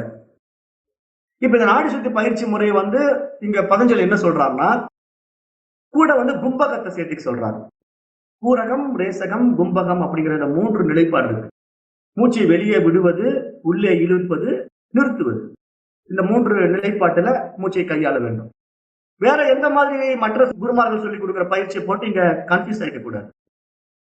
ஏன்னா சில வாசி யோகிகள் எல்லாம் வந்து கதி ஓட்டுவாங்க. அந்த கதியெல்லாம் இங்க ஓட்டக்கூடாது. ஏன்னா இது வந்து பதஞ்சலியுடைய டெக்னிக். இதையும் அதையும் போட்டு கன்ஃபியூஸ் பண்ணிக்க கூடாது. மற்ற குருமார்கள் சொல்லி கொடுத்த மூச்சு பயிற்சியை போட்டு இந்த இடத்துல கம்பாரிசன் பண்ணக்கூடாது. பண்ணீங்கன்னா உங்களுக்கு புரியாது, பிரச்சனையாகும். உடல் ரீதியான உபாதைகள் வரும். அதனால பதஞ்சலி ஸ்ட்ரைட் ஃபார்வர்டா சொல்றாரு. என்ன சொல்றாருன்னா, இப்ப மூச்சை நீங்க வெளியே விடுவதற்கான கால தேசம் இருக்குதுன்னு நான் சொன்னேன் இல்லையா அப்படிங்கிறாரு. எப்படி கால தேசம் அப்படின்னு அவர்கிட்ட கேட்டோம்னா, இப்ப மூச்சை நீங்க வெளியே விடுறீங்க. இத்தனை அங்குலம் வெளியே போகணும் அப்படின்னு ஒரு கணக்கு இருக்குது இல்லையா? இப்ப நீங்க மொல்லமா மூச்சை விட்டீங்கன்னா, உங்க மூக்குக்கு வெளியே கொஞ்ச தூரம் போகும். அப்புறம் நீங்க மூச்சை உள்ள இழுத்துருவீங்க. சரி, மூச்சை உள்ள இழுக்குறீங்களே, அந்த நுரையீரலுக்குள்ள போகிறது என்ன பண்ணுவோம்? மொல்லமா தானே உள்ள இழுக்குறீங்க. அப்ப நுரையீரல் வரைக்குமே அது போகுமா? நுரையீரல் வந்து நிறையுமான்னா நிறையாது. காரணம் என்ன? மொல்லமா போயிட்டு இருக்கிற மூச்சுனால நுரையீரல் விரிவடைய வாய்ப்பே இல்லை. அப்போ ஸ்லோ மோஷன்ல மூச்சு போய் வந்துட்டு இருந்தா அது வெளியே வர்றது உடனே கொஞ்ச தூரத்துல வந்துட்டு உடனே உள்ள போகும், வெளியே வரும். அப்ப இந்த மாதிரி லிமிடேஷனுக்குள்ள இருக்கிற மூச்சு காற்று என்ன ஆகும்னா, அந்த நுரையீரலை விரிவுபடுத்துவதற்கான வாய்ப்பு இல்லாம மூச்சு வந்து அந்த நுரையீரலை வலுப்படுத்தாம விட்டுடும். அப்ப அதனால ஆரம்ப நிலை சாதகர்களுக்கு இங்க பதஞ்சலி என்ன சொல்றாங்கன்னா, அந்த நுரையீரலை வலுப்படுத்துவதற்காக சிறிது அங்குலத்தை அதிகப்படுத்த வேண்டும். மூச்சு விடக்கூடிய தூரத்தை, டிஸ்டன்ஸை அதிகப்படுத்த வேண்டும். நீங்க ஒரு ரகசியத்தை சுட்டி காட்டுறாரு. பட் உண்மையிலே நம்முடைய இறுதி நிலைப்பாடு என்ன தெரியுமா? உள்ளேயே போறது வெளியே வர்றது தெரியவே போறது இல்ல. அந்த நிலைக்கு தான் நம்ம போறோம். ஆனா அந்த நிலைக்கு போறதுக்கு முன்னாடி ஆரம்ப நிலையில பிராக்டிஸ்ல அந்த அங்குலம் வெளிவிடக்கூடிய அங்குலம், நீங்க வந்து வலது மூச்சுல மூச்சை உள்ள வாங்குறீங்க, இடது பக்கம் விடுறீங்க, இடது நாசியில மூச்சை வெளியே விடுறீங்க. அப்படி விடும்போது என்ன சொல்றாருன்னா, போர்ஸா ஒரு 5 அங்குலமோ 6 அங்குலமோ ஒரு இன்ச்சு கணக்கு மாதிரி வச்சுக்கீங்களேன், 5 இன்ச்சோ 6 இன்ச்சோ அந்த மூச்சு காற்றானது போர்ஸா வெளியே வர்ற மாதிரி நீங்க விட்டீங்கன்னா ஒரு விதமான நுரையீரல் பூரா எம்டி ஆகும். உங்க நுரையீரல் கொடுக்குற அத்தனை காற்றும் வெளியே வந்துடும், எம்டி ஆயிடும். சரி, அப்படி வெளியே விட்ட பிறகு நீங்க என்ன பண்றீங்கன்னா கொஞ்ச நேரம் நிறுத்துங்கிறாரு. ஒரு கவுண்டிங் வச்சுக்கலாம். ஒரு 5 செகண்ட்ஸோ 10 செகண்ட்ஸோ செகண்ட்ஸ் கணக்குல ஃபர்ஸ்ட் வைக்கணும். ஏன்னா இங்க வந்து லிமிட் கணக்குல போனீங்கன்னா மூச்சு திணறும். ஆரம்பத்துல அந்த மாதிரி பயிற்சி பண்ணக்கூடாது. நீங்க பதஞ்சலி என்ன சொல்றாருன்னா, மூச்சை விடுவதும் உள்ள இழுப்பதும் நிறுத்துவதும் ஆரம்பத்துல ஒரு லிமிட்டேஷனோட செய்யுங்க. 5 செகண்ட்ல 5 செகண்ட் அல்லது எண்ணிக்கையில 5 முறை 10 முறை அப்படின்னு வச்சுக்கிட்டீங்கன்னா அதை மாறாம செய்யணும். அது மாதிரி 1 மாதமோ 2 மாதமோ செய்து அந்த பயிற்சியில நம்ம நல்ல எக்ஸ்பீரியன்ஸ் ஆன பிறகு கவுண்டிங்கை கொஞ்சம் இன்க்ரீஸ் பண்ணணும். அப்போ அந்த மூச்சு போய் வர்ற வேகத்தையும் கொஞ்சம் இன்க்ரீஸ் பண்ணலாம். அப்போ ஆரம்பத்துல கொஞ்சம் கொஞ்சமா பிராக்டிஸ் பண்ண சொல்றாரு. எடுத்த உடனே எடுத்தமா கமுத்தமான்னு செஞ்சோம்னா உடனே உடம்பு டயர்ட் ஆயிடும். அப்ப அந்த பிராக்டிஸ் வந்து டிஸ்கண்டினியூ ஆயிடும், செய்ய முடியாம போயிடும். நிறைய பேர் இந்த மாதிரி தவறுகள் செய்து இந்த பாதையிலிருந்து வெளியேறி விடுகிறார்கள். அப்ப அதனால பதஞ்சலி சொல்லி கொடுக்குற சீக்ரெட் என்ன அப்படின்னா, ஆரம்ப நிலையில ஒரு 5 அங்குலம் மூச்சை வெளியே அனுப்புறேன், 5 அங்குலம் மூச்சை உள்ள இழுக்கிறேன், ஒரு 5 அங்குலம் நிறுத்துறேன். அது எப்பெல்லாம் பண்ணலாம், எப்படி பண்ணலாம்? ஒரு டெக்னிக் வச்சுக்குவோம். இப்ப நான் வந்து சூரிய நாடியில ஸ்டார்ட் பண்றேன். வலது பக்கம் மூச்சை வந்து மொல்லமா இழுக்கிறேன், ஒரு 5 அங்குலம் உள்ள இழுக்கிறேன். அப்போ நான் என்ன பண்றேன், கொஞ்சம் வேகமா 5 இன்ச்சு உள்ள போற மாதிரி போர்ஸா இழுத்த உடனே அந்த இழுக்கிற காற்றானது நேரா உள்ள போய் அந்த 5 அங்குல வேகத்துல உள்ள போறதுனால நிச்சயமா நுரையீரலுக்குள்ள போயிடும். நுரையீரலுக்குள்ள போய் நுரையீரலை கொஞ்சம் எக்ஸ்பேண்ட் பண்ணும். ஏன்னா நுரையீரல் சுருங்கி இருக்க நுரையீரலை கொஞ்சம் விரிவுபடுத்தும். விரிவுபடுத்த உடனே நீங்க என்ன பண்றீங்கன்னா, இடது பக்கமான நாசியை மூடிட்டு இருப்பீங்க இல்லையா, உள் பக்கம் இழுத்துட்டீங்க. இப்ப இடது பக்கமான நாசியை திறக்க போறீங்க. திறக்க வேண்டாம், அதை ஒரு 5 வினாடிகள் நிறுத்துங்கள். ஏன்னா நீங்க உள்ள 5 வினாடிகள் இழுத்துட்டீங்களா, அடுத்தது 5 வினாடிகள் அப்படியே நிறுத்த சொல்றேன். அப்ப நிறுத்தின உடனே என்ன ஆகும், அந்த நுரையீரல் நிரம்பிய காற்று நுரையீரலுக்குள்ளேயே இருக்கும். அப்படி இருக்கும்போது 5 வினாடிகள் கழிந்த உடனே அந்த வலது நாசியினால தான் இழுத்தீங்க, அதை மூடிக்கொண்டு இடது நாசியின் வழியாக மீண்டும் அதே 5 அங்குல வேகத்திலே நீங்கள் மூச்சை வெளியேற்ற வேண்டும். அப்படி வெளியேற்றும் போது இப்ப நுரையீரல் இருக்கிற அத்தனை காற்றும் வெளியே வந்துடும். இப்ப நுரையீரல் எம்டி ஆயிடும். அந்த நுரையீரலுக்குள்ள காற்றே இருக்காது. ஏன்னா முழுசா நீங்க போர்ஸா வெளியே அனுப்பிச்சிட்டீங்க, 5 அங்குல வேகத்துல வெளியே அனுப்பிச்சிட்டீங்க. அப்படி வெளியே அனுப்பிச்ச உடனே இப்ப நீங்க என்ன பண்றீங்க, திருப்பி அந்த இடது நாசியை மூடிட்டு வலது நாசியை திறந்துதானே மூச்சை இழுக்க போகணும். வெயிட் பண்ணுங்க, வெளியே விட்ட மூச்சை மீண்டும் ஒரு 5 வினாடிகள் அப்படியே நிறுத்துங்க, வெளியே இருக்கிற மூச்சை அப்படியே நிறுத்தி வைங்க அப்படிங்கிறாரு. அப்போ அந்த மாதிரி கொஞ்ச நேரம் இடது மூச்சை நிறுத்தி வச்சுட்டு அந்த 5 வினாடிகள் போன உடனே மீண்டும் வலது பக்கம் நம்ம சுவாசத்தை இழுக்க ஆரம்பிக்கலாம். இது மாதிரி நம்ம மாற்றி மாற்றி செய்கின்றத டோட்டல் கவுண்டிங் அப்படின்னு எடுத்துக்கிட்டீங்கன்னா ஆரம்ப நிலை சாதகர்கள் ஒரு 5 முறை செய்யலாம் தினசரி. அதை 1 மாதம் செய்த பிறகு 10 முறை செய்யலாம். இப்ப இது மாதிரி இந்த பிராக்டிஸ் பண்ணும்போது அந்த டைமும் அந்த டியூரேஷனும் தூரமும் காலமும் அதுல அடங்குது. ஏன்னா இத்தனை அங்குலம் நான் வெளியே அனுப்புறேன், இத்தனை அங்குலம் உள்ள இழுக்கிறேன், இத்தனை அங்குலம் நான் உள்ள நிறுத்தி வைக்கிறேன். அதே மாதிரி வெளியே அனுப்பும் போது நான் உடனே மூச்சு உள்ள இழுக்காம 5 வினாடிகள் 5 வினாடிகள் நான் வெளியே நிறுத்துறேன் அப்படிங்கிற அந்த டெக்னிக்கை நம்ம கரெக்டா யூஸ் பண்ணி ஸ்டார்டிங்ல இருந்து ஒரு ப்ரொசீஜரா செஞ்சுட்டோம் அப்படின்னா இந்த சுவாச பயிற்சி நமக்கு என்ன கை கொடுக்கும் அப்படின்னு பாத்தீங்கன்னா, மீண்டும் மீண்டும் இந்த சுவாசத்தை இன்னும் கொஞ்சம் ஆழமாக இழுக்கிற அந்த வேகத்துக்கு போகும் இந்த உடம்பு. இப்ப 5 செகண்ட்ல செஞ்சதை 10 செகண்ட் வரைக்கும் நிறுத்தி வைக்க முடியும். அப்புறம் ஒரு 15 செகண்ட் வரைக்கும் நிறுத்தி வைக்க முடியும். அப்படி இன்க்ரீஸ் பண்ணலாம். அப்புறம் 1 நிமிடம் 2 நிமிடம் நிறுத்துறவங்க எல்லாம் இருக்காங்க. யோகிகள் எல்லாம் வந்து ரொம்ப நேரம் நிறுத்தக்கூடிய சக்தி வாய்ந்த யோகிகள் எல்லாம் இருக்காங்க. மூச்சு பயிற்சினால உடனே மூச்சு வெளியே விடாம ஒரு 5 நிமிஷம் கூட மூச்சு விடாம நிறுத்தி வச்சிருக்கிற யோகிகள் எல்லாம் பார்க்க முடியும். அப்ப என்ன இதனால என்ன நடக்குது அப்படின்னு பார்த்தா, நம்ம உடலுக்குள்ள இருக்கக்கூடிய அந்த சக்தி இருக்கு இல்லையா, ஆற்றல், அது அதிகமாகும். உயிர் சக்தி வந்து எல்லா செல்களுக்கும் ஸ்டிமுலேட் ஆகும். உள்ள இருக்கிற அத்தனை உயிர் அணுக்களும் ஸ்டிமுலேட் ஆகி எல்லாத்துக்கும் ஒரு ஜீவசக்தி கிடைச்சிடும். உயிராற்றல் அதிகமாக கிடைக்கும். அப்ப ஒவ்வொரு உயிரணுவும் நம்ம உடம்புல இருக்கக்கூடிய ஒவ்வொரு உயிரணுவும் புதுப்பிக்கப்படுகின்றன. அந்த நுரையீரல் வழியா போற அந்த சுவாசமானது, அந்த மூச்சு காற்றானது, அந்த உயிர் சக்தியானது நம்ம உடம்புல இருக்கக்கூடிய அத்தனை உயிரணுக்களையும் சுறுசுறுப்பாக்கி சீராக செயல்படுவதற்கான ஒரு வாய்ப்பை உண்டாக்கி கொடுத்து விடுகிறது. அப்ப என்ன இதனால அட்வான்டேஜ்? இந்த உடம்பு நல்லா ஆரோக்கியமாயிடும். உடம்புல எந்த நோயும் இருக்காது. அப்ப இந்த சீரான உடல் எந்த அளவுக்கு தளர்வாகவும் சுகமாகவும் இருக்கிறதோ அந்த அளவுக்கு உடனே மனம் என்ன ஆகும், அதுவும் தானாகவே ஒரு நல்ல ஹாப்பி மூடுல சந்தோஷமா இருக்கும். அப்ப அதுவும் ஒரு சீராகவும் தளர்வாகவும் மாறிவிடும். அப்ப பாருங்க, ஒரு மூச்சை வைத்துக் கொண்டு இந்த உடலையும் மனதையும் கையாள முடியும் அப்படிங்கிற ஒரு மிகப்பெரிய விஷயத்த இந்த யோகா கண்டுபிடிச்ச ஒரு ரகசியமாக போற்றப்படுகின்றது. அப்ப இந்த மூச்சு வந்து இந்த டெக்னிக்ல நம்ம பழகிக்கணும். ஆனா இந்த மூச்சை தப்பு தப்பா கையாளும் போது என்னென்ன வருது அப்படிங்கிற அந்த நெகட்டிவ் விஷயங்களும் நம்ம தெரிந்து வைத்துக் கொள்ளணும். ஏன்னா மூச்சினுடைய பாசிட்டிவ் விஷயம் நம்ம உடம்புக்குள்ள போகிறதுனால அது நமக்கு கொடுக்கக்கூடிய சக்தி ஓட்டம் நம்ம உடம்பை எந்த அளவுக்கு காப்பாற்றி கொடுக்கும் அப்படிங்கிற ஒரு விஷயம் நமக்கு இருந்தாலும் கூட, அந்த மூச்சை தவறாக கையாளுகின்ற பொழுது வரக்கூடிய பாதகங்களையும் நாம் தெரிந்து கொண்டாதான் நம்ம தவறாக கையாள மாட்டோம். அப்ப அதையும் நம்ம இங்க கண்டிப்பாக சுட்டி காட்ட வேண்டி இருக்கிறது.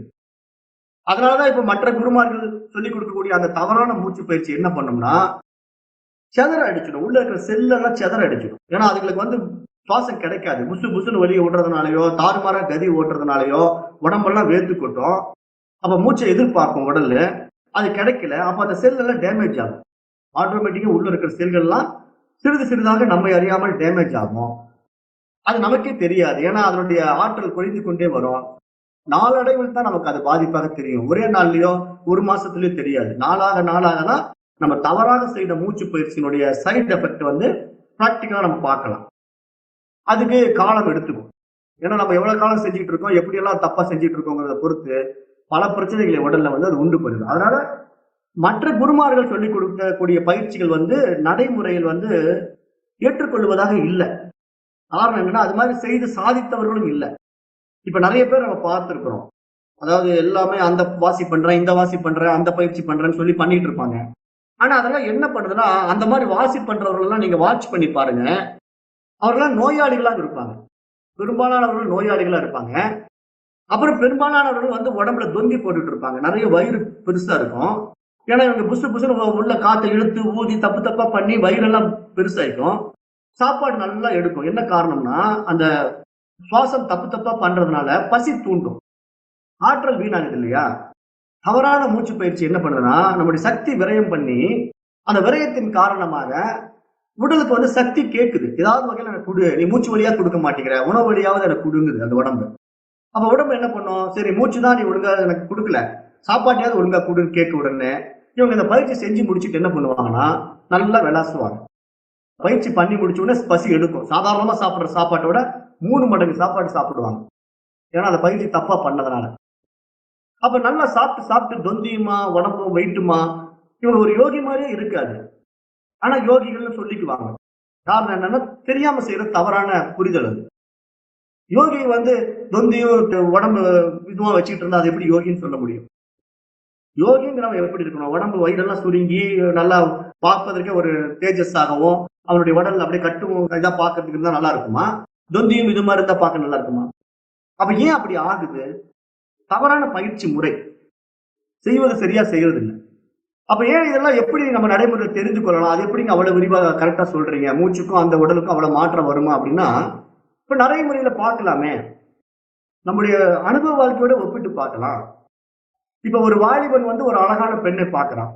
பார்த்த உடனே அவனுக்கு என்ன நடக்கும் தெரியுமா? அப்படியே கண்ணு விரியும். டக்குன்னு அவளை பார்த்த உடனே கண் பார்வை அப்படியே விரிஞ்சிடும். ஏன்னா அந்த பொண்ணை பார்த்த ஒரு அழகுல. உடனே அவளை அழகை ரசிப்பான்.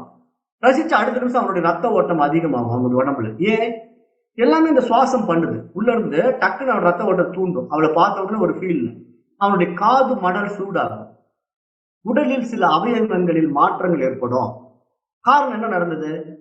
தன்னை அறியாமலேயே அவன் அதை பார்த்த ஒரு ஆசையின் காரணமாக மூச்சுலையும் உடல்லையும் இவ்வளவு மாற்றங்கள் நடக்குது. இந்த புலன் வந்து, இந்த கண்ணுங்கிற புலன் வந்து ஒரு விஷயத்தை பார்த்த உடனே உடலிலும் மூச்சிலும் எத்தனை மாற்றங்கள் உண்டாக்குது பாருங்க. எவ்வளவு விஷயங்கள் நடக்குது. எல்லா விஷயமே நம்ம நடைமுறையில பார்க்கலாம். ஒரு காமத்திலே அப்படிதான். சாதாரணமா இருக்கும். ஒரு பெண்ணை பார்த்த உடனே அந்த காம உணர்வு தூண்டுற உடனே உடல்ல என்ன பண்ணும்? சூடாகும், காது மடல் சூடாகும், உடல்ல நிறைய மாற்றங்கள் வரும், மூச்சு புசு புசு வேலை வாங்கும். அப்ப நம்முடைய உடம்பு வந்து கொலாப்ஸ் ஆகுது. அப்ப இது பிராக்டிக்கலா நம்ம பார்த்து அனுபவித்த விஷயமாக இருக்கிறதுனால இதையே நம்ம உதாரணமாக எடுத்துக்கலாம். அப்ப மூச்சு இந்த உடலோடு சம்பந்தப்பட்டு தாறுமாறாக கையாளும் பொழுது இந்த உடலும் தவறான விஷயத்தில் ஈடுபட்டு விடுகின்றது. காமத்தில் ஈடுபடுத்தி முடித்தவர்களை பாருங்களேன், உடனே உடல் டயர்ட் ஆயிடும். உடல் அப்படியே சோர்வாயிடும். காரணம் என்ன? சக்தி விரயமாகிவிட்டது. அவர்கள் என்ன பண்ணிட்டாங்கன்னா மூச்சை தாறுமாறா உபயோகப்படுத்தி தசு புசுன்னு மூச்சு வாங்கி கொஞ்ச நேரத்துல அவருடைய சக்தி பூரா விரயமாகி உடல் வந்து அப்படியே டயர்ட் ஆயிடுது. அப்ப ஏன் டயர்ட் ஆச்சு? உடல் ஏன் வீக் ஆச்சு? தவறான மூச்சு அது உடலை வந்து வீக் பண்ணிடுச்சு. அப்ப இங்க நம்ம ரொம்ப ஆழமாக யோசித்து பார்த்தா மூச்சு விஷயத்துல எந்த அளவுக்கு நம்ம தவறு செய்யறோமோ அந்த அளவுக்கு அது நம்ம உடலையும் மனதையும் பாதிக்கும் என்பதனால பதஞ்சலி முனிவர் என்ன சொல்றாங்கன்னா, இந்த பிராணாயாமம் என்பது ஒரு சாதாரண மூச்சு பயிற்சின்னு நினைச்சிடாதீங்கப்பா. அது வந்து உயிர் சக்தியை கையாளக்கூடிய ஒரு நுட்பமான கலை. அந்த கலையை தெரிந்து கொண்டு சரியாக கையாளாவிட்டால் உங்களுடைய உயிராற்றலே குறைந்து போய் உங்களோட உடலுக்கே ஒலை வைத்து விடும். உடல் வந்து சீக்கிரம் போய் சேர்ந்துடும். அது ஆரோக்கியத்தை இழந்து விடும். பல்வேறு நோய்களுக்கு காரணமாக மாறிவிடும். அதனால உண்மையான மூச்சு பயிற்சி முறையாக செய்யப்பட வேண்டும். அப்படி செய்கின்ற பொழுது அதனுடைய மூச்சினுடைய கால தேசத்தினுடைய அளவினால வேறுபாடுகள் நடந்து கொண்டே கரெக்டாக அதை முறையாக நம்ம அளவை கூட்டிக் கொண்டே போயிட்டு ஒரு குறிப்பிட்ட நிலைக்கு மேல தானா என்ன நடக்கும் தெரியுமா? இப்ப நீங்க பண்ற அந்த பயிற்சியின் மூலமா என்ன மாற்றம் நடக்கும் தெரியுமா? உடலும் பூரண ஆரோக்கியம் அடையும், மனமும் பூரண ஆரோக்கியம் அடையும். அடைஞ்ச உடனே அந்த மனமும் உடலும் அந்த தளர்வுக்கும் சுகமும் உண்டான நிலைப்பாட்டுக்கு ஆட்டோமேட்டிக்கா வந்துடும். பதஞ்சலி சொல்லி கொடுத்த அந்த ஆசனா மெத்தட்ல என்ன சொல்றாரு? தளர்வும் சுகமும் எப்பொழுது இருக்கின்றதோ அது ஆசனம். தளர்வும் சுகமும் இல்லை என்றால் அது ஆசனமே அல்ல அப்படின்னு நேற்று சூத்திரத்துல சொன்னார். அப்ப ஆசன பயிற்சியில எப்படி ஒரு உடல் தளர்வாகவும் இல்லை சுகமாகவும் இல்லை என்றால் அதை பதஞ்சலி ஆட்சேபனை செய்கின்றாரோ, அது மாதிரியே உடலில் இந்த மூச்சு விடும் பொழுதும் அது தளர்வாகவும் சுகமாகவும் இல்லை என்றால் அது மூச்சே அல்லன்னு எங்க ஆட்சேபனை பண்றாரு. அப்ப நம்ம இந்த மாதிரி பயிற்சி பண்றதுனால என்ன நடக்கும் அப்படின்னா, நாளடைவுல அந்த மூச்சு காற்று நம் வெளியே வர்றதும் தெரியாது போறதும் தெரியாது, நம்ம அறியாமையே உள்ள சுவாசம் நடக்கும். அந்த சுவாசம் சித்தர்களும் ஞானிகளும் என்ன தெரியுமா பேர் வைக்கிறாங்க? அஜபா ஜபம் அப்படிங்கிறாங்க. ஜபிக்காத மந்திரம் அப்படிங்கிறாங்க. அது வந்து சோகம் அப்படிங்கிற முறையில உள்ள நமக்குள்ள நடந்துகிட்டே இருக்கும். அது வந்து உள்ள சோகம் அப்படிங்கிற வார்த்தை வந்து சான்ஸ்கிரிட் வேர்டுல நீ அதுவாகவே இருக்கிறாய், அதுவே நீ அப்படிங்கிற அந்த உயர் பரிமாணத்துக்கு நம்மள உயர்த்தும். அப்பதான் நம்ம உள்ள இருக்கிற அந்த மனமானது என்ன பண்ணும்னா அந்த மேற்பரிமாணத்துக்கு வரும். புத்திங்கிற நிலையை கடந்து அந்த அதீத சக்தியை அடையக்கூடிய அந்த 7ஆம் அறிவு பரிமாணத்துக்குள்ளே நுழைவதற்கான ஒரு கதவை திறக்கும். அது வரைக்கும் இந்த புத்தி சக்தி விரியாது. உள்ளிருந்து நமக்கு நடக்க வேண்டிய ரசவாதம் அது.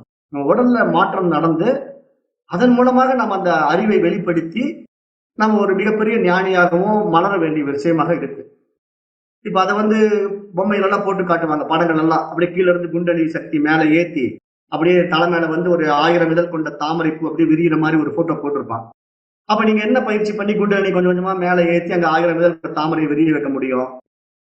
என்றைக்குமே அது நடக்காது. ஏன்னா இங்க கீழே இருக்கிற குண்டலி சக்தி மேல கொண்டு வர்றது அப்படிங்கிற மெத்தடெல்லாம் இங்க ஒண்ணுமே இல்லை. அப்படிலாம் ஒண்ணு கிடையாது. நீங்க இதை சரியாக செய்தீர்கள் என்றால் உங்கள் உடல் இருக்கக்கூடிய ஒவ்வொரு சுரப்பிகளும் சரியாக செயல்பட ஆரம்பித்து விடும். அவ்வளவுதான். உங்களுக்கு கீழே இருக்கிற செக்ஸ் கிளாண்ட்ல ஆரம்பிச்சு மேல இருக்கிற பிட்யூட்டரி பீனியல் கிளாண்ட்ஸ் வரைக்கும் எல்லாமே சக்கராஸ் தான். எல்லாம் ஒவ்வொரு ஸ்டேஜ் வந்து ஒவ்வொரு சக்கரா இருக்கு. தைராய்டு இருக்குது, பிட்யூட்டரி இருக்கு, பீனியல் இருக்கு, இந்த மாதிரி ஒவ்வொரு கிளாண்ட்ஸ் இருக்கு. இப்ப இந்த கிளாண்ட்ஸ் தான் சக்கராஸ். இப்ப இந்த சக்கரம் என்ன பண்ணும்னா ஸ்டிமுலேட் ஆகும். நீங்க பண்ற இந்த பயிற்சியில, சரியான முறையான பயிற்சியில ஒவ்வொரு சக்கரங்களும் தூண்டுதலுக்கு உட்பட்டு அது ஆரோக்கியத்தை அடைந்து விடும். ஆரோக்கியம்னா என்ன? உடலுக்கு சீரான ரத்த ஓட்டம் போகும்போது அந்த சுரப்பிகள் தானாகவே வலுவடைந்து விடும்.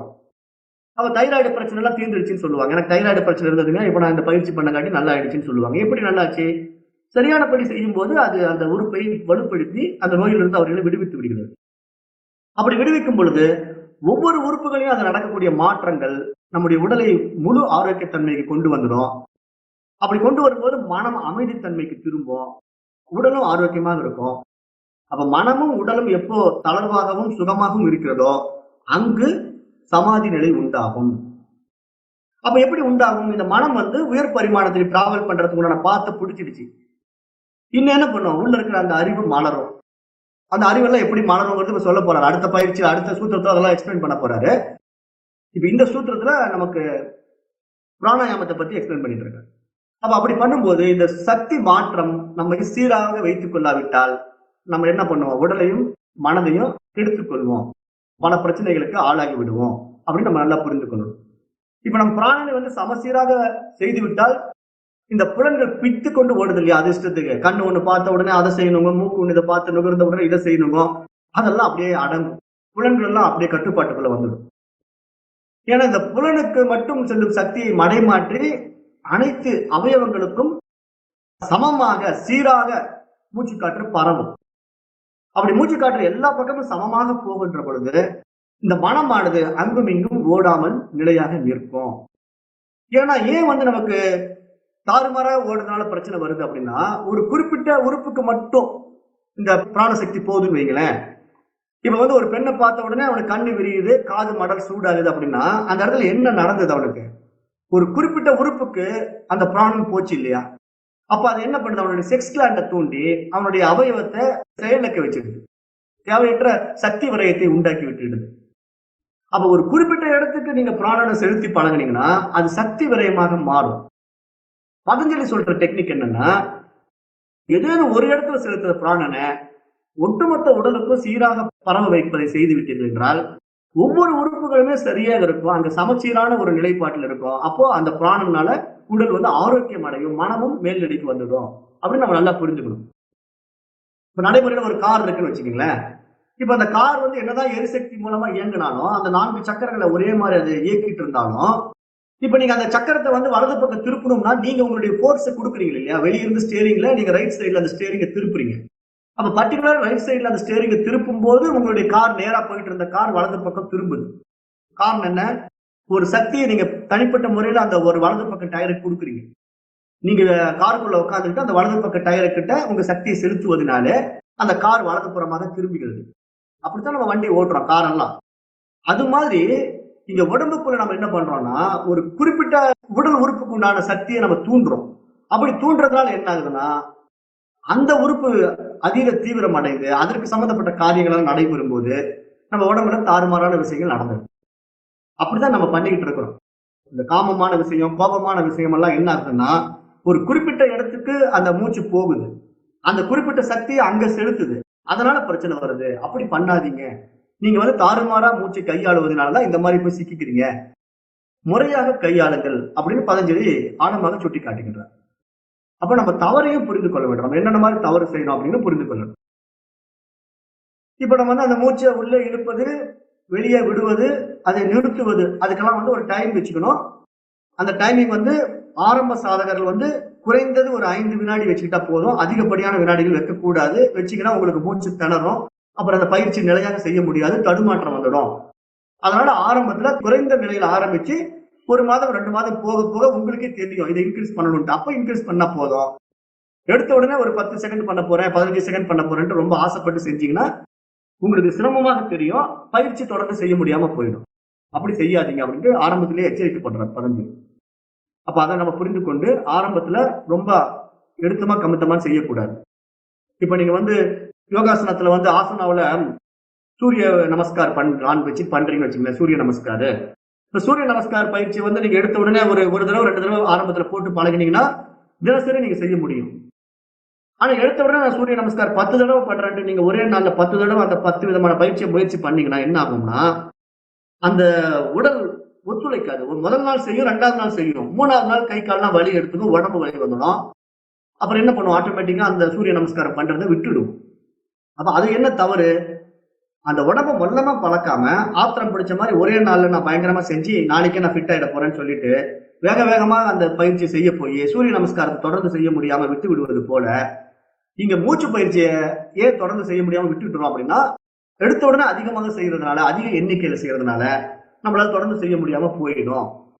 அதனால ஒன்றும் தப்பே கிடையாது. குறைவாக ஆரம்பித்து மல்ல மல்லமாக அந்த பயிற்சியை நீங்க அதிகப்படுத்தும் போது உங்க உடலும் ஆரோக்கியமாகும், மனமும் ஆரோக்கியமாகும், ஆயுளும் கூடும். அப்ப அதை நீங்க இந்த மாதிரி ஒரு பிராக்டிஸ் மெத்தட்ல பண்ணுங்க. இதை வந்து பூரகம், ரேசகம், கும்பகம் அப்படிங்கிற முறையில மிகப்பெரிய மகான்கள்லாம் இப்படித்தான் வழிகாட்டி இருக்கிறாங்க. எல்லா பிராணாயாம உண்மை வழிகாட்டுதல் இதுதான். இதை வந்து கமர்ஷியல் ஆக்கிட்டு என்ன பண்ணுவாங்கன்னா, நிறைய டெக்னிக் எல்லாம் உள்ள புகுத்தி அதை இதை பண்ணி சொல்லி கொடுத்துட்டு இருப்பாங்க. அதெல்லாம் எதுவுமே செய்ய வேண்டியதில்லை. ஏன்னா இப்படி பண்ணா இதை விட புதுமையா இருக்கு, அப்படி பண்ணா அதை விட புதுமையா இருக்குன்ட்டு மனசு தான் எதிர்பார்க்குது. ஆனா இங்க உண்மை என்ன, ஒரு விஷயம் இதை ஒழுங்கா பண்ணாலே உங்களுடைய உடலும் மனமும் தானாகவே ஆரோக்கியம் மாறிட போகுது.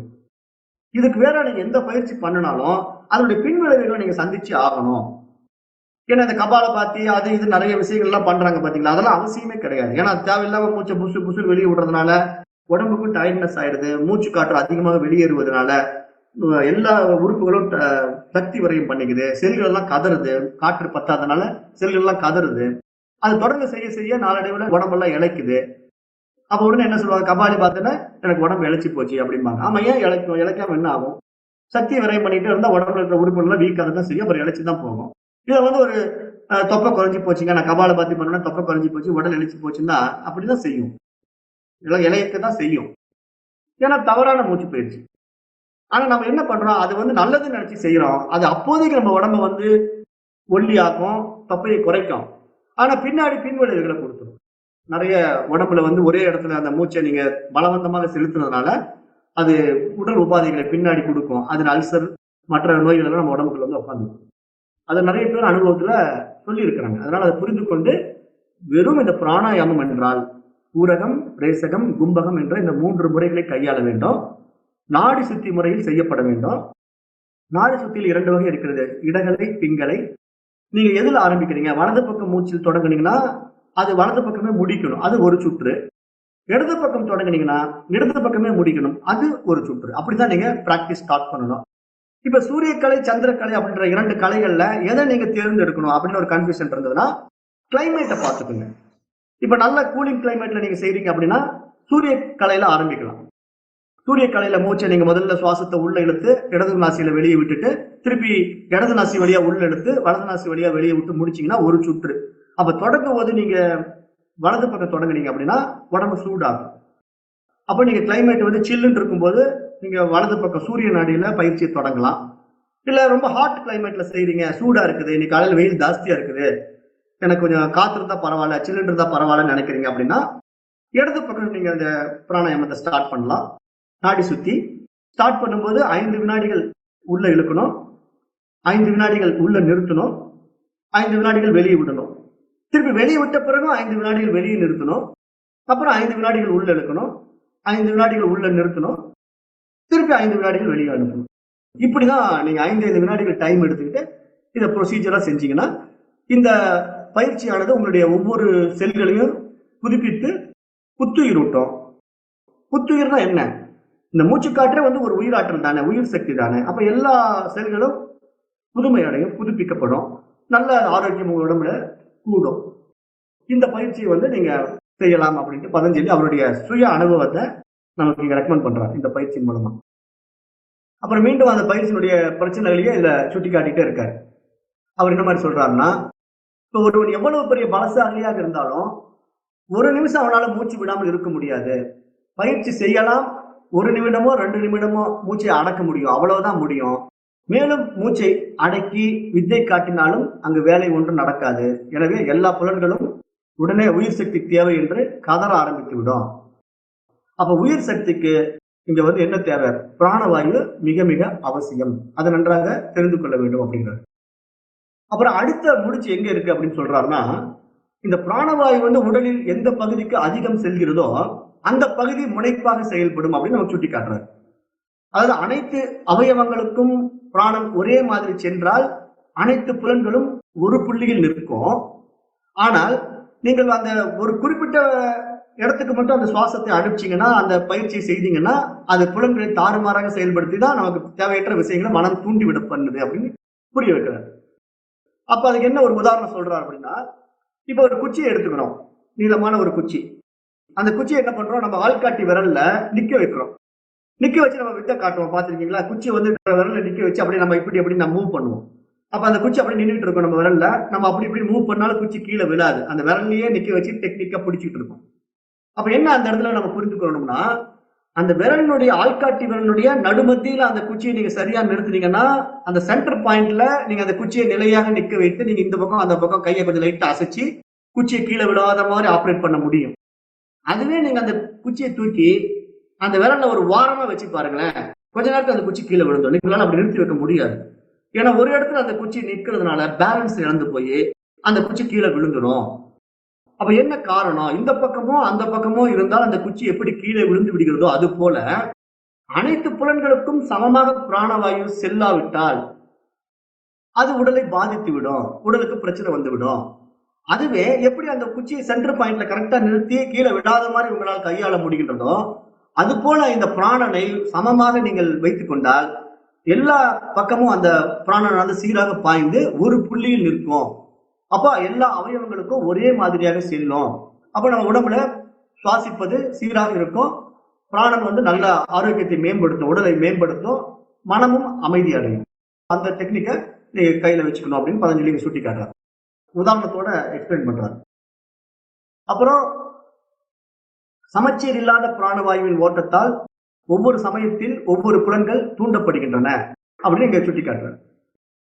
சரி, இப்ப சமமாக இந்த பிராணவாயுவை எப்படிங்க வச்சுக்கிறது அப்படின்னு நம்ம பார்க்கும்போது அதுக்குதான் இந்த சூத்திரத்தில் சொல்றாரு. பாக்யா, அபயந்தரா, ஸ்தம்பா, விருத்தி, தேச, காலா, சம்கியா, பரிதிருஷ்டா, தீர்க்கா, சூக்ஷமா, இத்தனை விஷயங்களை இந்த ஒரே சூத்திரத்தை அடக்கி வச்சிருக்காரு. பாகியானா வெளிப்புறமாக, ஆபயந்தரானா உட்புறமாக, ஸ்தம்பானா நிறுத்துவது, விருத்தினா மாற்றுவது, தேசம்னா இடம், காலம்னா டைம், அப்புறம் சம்கியானா வெளிப்படுத்துவது, அதாவது நன்றாக வெளிப்படுத்துவது, பரிதிருஷ்டா அப்படின்னா தெரிகிறது அப்படின்னு இந்த வார்த்தைகள்ல பூரா இந்த ஒரே சூத்திரத்துல இத்தனை நுணுக்கமான விஷயங்களை உள்ள கொண்டு வர.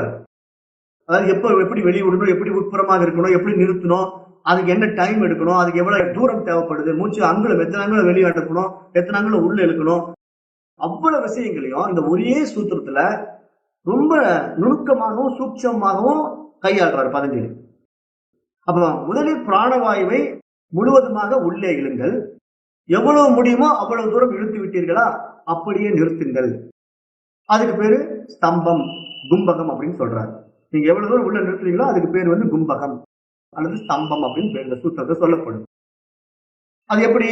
ஒரு குடத்தில் நீர் முழுவதும் நிறைந்திருந்தால் அந்த குடத்தில் உள்ள நீர் தழும்பாது.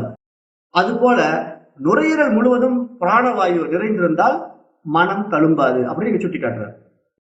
அப்ப உட்புறமாக பிராணவாயுவை இழுத்து நிறுத்த வேண்டும். அப்படி நம்ம நிறுத்தும் போது நம்ம எப்போதும் நுரையீரல் நிறைய காற்றை உள் இழுப்பது கிடையவே கிடையாது. நம்ம என்ன தப்பு பண்றோம்னா, பெரும்பாலும் நுரையீரல் உள்ள போய் காற்று அதிகமா போற அளவுக்கு நம்ம மூச்சை இழுக்கவே மாட்டோம். அதனால நம்ம பெரும்பாலும் நுரையீரல் வரைக்கும் காற்று போகாம மேலோட்டமா போய் வர்றதுனால நுரையீரல் விரிவடைவதில்லை. அதனால சுவாச சம்பந்தப்பட்ட பிரச்சனைகள் நமக்கு வருது. அதனால நீங்க இந்த மாதிரி கையாளும் போது அந்த நுரையீரல் நல்ல ஆரோக்கியம் அடையும். நுரையீரல் இருக்கிற அத்தனை நரம்புகளும் ரத்த ஓட்டம் சீராக பாயும். நுரையீரல் பையும் விரிந்து சுருங்கும். அப்ப நுரையீரல் விரிந்து சுருங்கும் போது அந்த நுரையீரல்ல நிறைய ஓட்டைகள் இருக்கு, ஏகப்பட்ட காற்றுப்பைகள் இருக்கு. அந்த காற்றுப்பைகள் பூரா விரிந்து சுருங்கும் போது நம்முடைய நுரையீரல் இருக்கக்கூடிய சளி கபமெல்லாம் கரைஞ்சி வெளியே வரும். அப்ப நமக்கு இந்த கபத்தொந்தரவுகள் இருக்காது, நிறைய நோயிலிருந்து நம்ம விடுபட முடியும். அப்ப அதுக்கு நுரையீரலை விரிவுபடுத்துவதற்கான இந்த ஆழமான மூச்சு பயிற்சியை இங்க சொல்றாரு. அதாவது இழுத்து நிறுத்தி விடுவது, வெளியே விட்ட பிறகு நிறுத்துவது, அப்புறம் இழுப்பது. நான் ஏற்கனவே சொன்ன அந்த மெத்தடை நீங்க புரிந்து கொள்ளுங்க. அப்ப இந்த மூச்சை உள்ளே இழுத்து பயிற்சி செய்வது மிக மிக அவசியம் அப்படின்னு புரிந்து கொள்ளணும். இப்ப மூச்சை வெளியே இழுத்த உடனே விட்டுடக்கூடாது.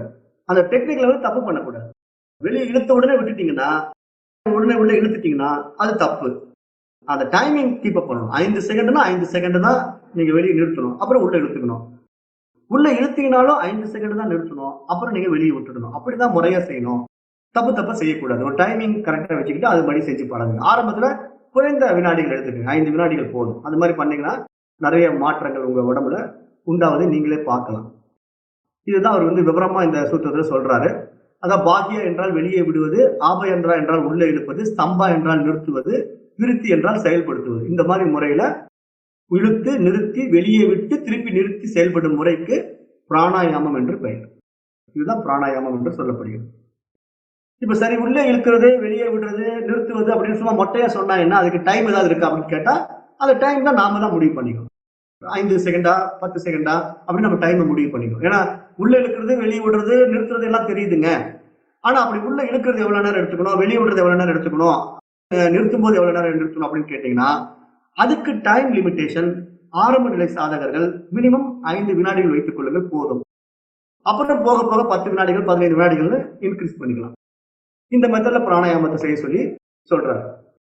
இப்ப நிறைய பேர் என்ன சொல்ல கேட்பாங்கன்னா, சரி இப்படி மூச்சை இழுத்து நிறுத்தி நான் பண்றதுனால எனக்கு என்ன வறுமை தீர்ந்துடுமா, அல்லது உடல் வலி குறைஞ்சிடுமா, எனக்கு புகழும் பெருமையும் வருமா அப்படின்லாம் கேட்டா அப்படியெல்லாம் ஒன்றும் நடக்காது. ஏன்னா இங்க வந்து நம்ம வறுமை தீர்றதுக்கோ நமக்கு வந்து வேற என்ன, நமக்கு பெருமையும் புகழும் கிடைக்கிறதுக்கோ நம்ம இதை பண்றது இல்லை. இந்த பிராணாயாமம் எதற்காக பண்றோம்னு புரிதலோடு செய்யணும் அப்படின்னு பதஞ்சலி சுட்டி காட்டுறாரு. நீங்க நினைத்து கொண்டிருப்பது போல பலன்கள் இங்க கிடைக்காது. பிராணாயாமம் செய்தா உடல் ஆரோக்கியமாகும், மனம் சலனம் இல்லாமல் நிற்கும். இது 2 தான் நடக்கும். அதுக்கு மேல நம்முடைய புத்தி சக்தி விரியுது பாருங்க. அதன் மூலமாக நம்ம வாழ்க்கையை சரியாக வாழ முடியும்.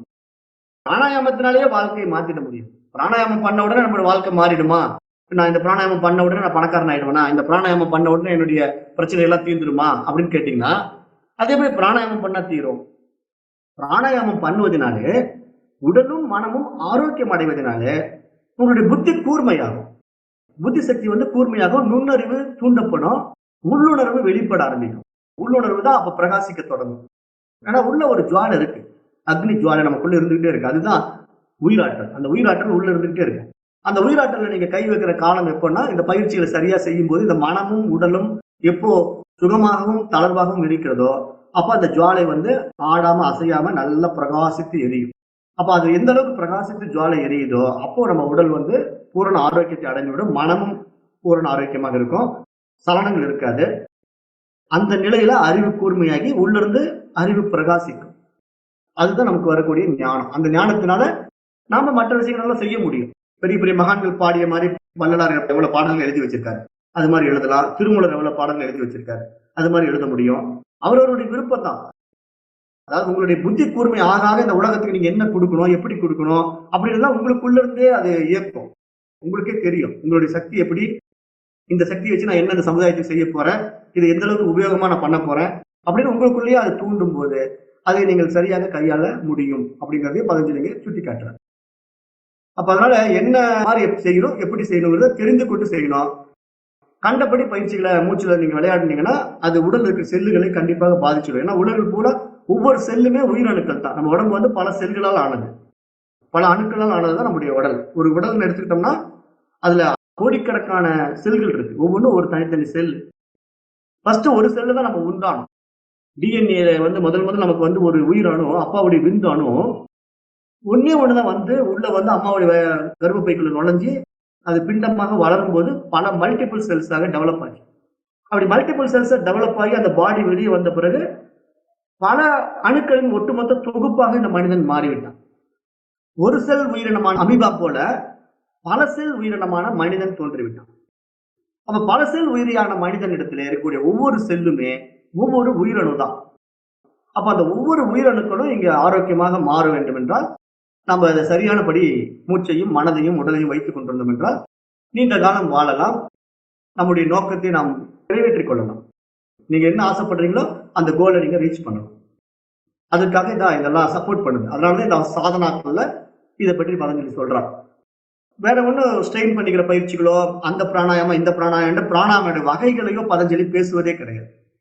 கதி ஓட்டுவதை பற்றி பதஞ்சலி பேசுவதே கிடையாது.